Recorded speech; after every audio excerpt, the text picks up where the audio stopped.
बाबासाहेबांचा समता सामाजिक विकास संस्था कराड संस्थापक अध्यक्ष आमचे बंधू आनंदराव लादे साहेब यांनी आज डॉक्टर बाबासाहेब आंबेडकर यांच्या 135व्या जयंतीनिमित्त त्यांच्या कार्यालयामध्ये मला बोलवलं आणि हा विश्वरत्न डॉक्टर बाबासाहेब आंबेडकर यांच्या फोटोचं प्रतिमापूजन करण्याची मला संधी दिली, त्याबद्दल मी त्यांच्या संस्थेचा प्रथमतः खूप खूप आभारी आहे.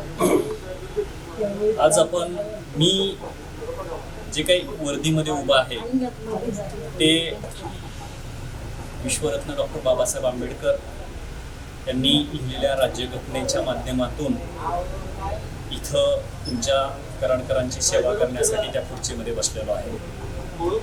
आणि मला सांगायचं आहे की डॉक्टर बाबासाहेब आंबेडकरांनी आपलं संविधान लिहिलं. संविधानामध्ये सामाजिक, आर्थिक, राजनैतिक न्याय, विचार, अभिव्यक्ती, विश्वास, श्रद्धा, उपासना यांचं स्वातंत्र्य दिलं.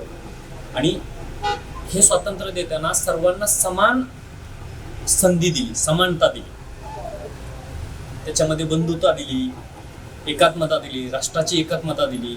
हे संविधान सर्वांनी वाचणं आणि ते पाठ करून ठेवणं, आपल्या हृदयात असणं आज काळाची गरज आहे. जर तुम्ही संविधान वारंवार वाचलं तर तुम्हाला 100% सांगतो की तुम्हाला वाचनाची सवय लागली. आणि डॉक्टर बाबासाहेब आंबेडकरांनी एक सल्ला दिला, एक विचार मांडला की वाचाल तर वाचा.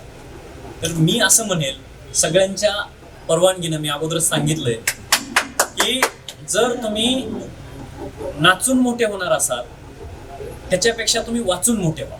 हा माझा कराडकरांना खूप चांगला मेहनतीचा सल्ला असेल. आणि दुसरं एक गोष्ट सांगतो, प्रत्येक जण उघड्या डोळ्याने पाहतो, त्यावेळेस आपण क्षितिजापर्यंत पाहू शकतो, परंतु प्रत्येकाने डोळे बंद करून जर पाहिलं तर तुम्हाला पूर्ण जग पाहायला मिळेल.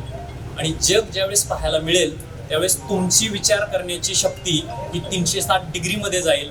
आणि तुमच्याकडून सुद्धा समाजामध्ये प्रत्येकाला सामाजिक न्याय, बंधुता हे देण्याचं सामर्थ्य मिळेल. हे मी तुम्हाला आवर्जून इथं सांगेन. धन्यवाद.